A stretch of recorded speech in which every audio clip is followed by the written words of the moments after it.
რეგიონული განვითარებისა და ინფრასტრუქტურის მინისტრი მსოფლიო ბანკის ევროპისა და ცენტრალური აზიის რეგიონის სამხრეთ კავკასიის დეპარტამენტის წარმომადგენლებს შეხვდა. შეხვედრაზე მხარეებმა მსოფლიო ბანკისა და საქართველოს მთავრობის მიერ დაფინანსებული პროექტების მიმდინარეობასა და უკვე განხორციელებული პროექტების ანალიზზე ისაუბრეს. დავით ნარმანიას თქმით, საუბარი სამომავლო გეგმებსაც შეეხო და განსაკუთრებული აქცენტი საავტომობილო ინფრასტრუქტურასა და ქალაქების რეაბილიტაციაზე გაკეთდა. შეხვედრაზე მსოფლიო ბანკის სათაო ოფისში დავით ნარმანიას ვიზიტიც დაიგეგმა, რომელიც 1 მარტს გაიმართება.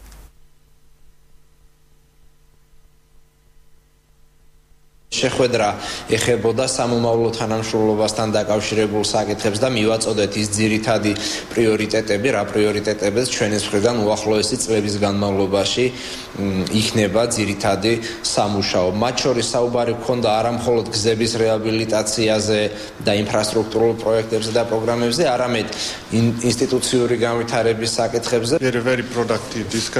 მინისტრთან საკმაოდ პროდუქტიული მსჯელობა ჰქონდა როგორც მიმდინარე, ისე უახლოეს მომავალში განსახორციელებელი რეგიონული და ინფრასტრუქტურული პროექტების თვალსაზრისით. ჩვენ უკვე ვახორციელებთ პროექტებს საქართველოში და მინისტრმა აღნიშნა, რომ მთავრობა მხარს უჭერს ამ პროექტების გაგრძელებას.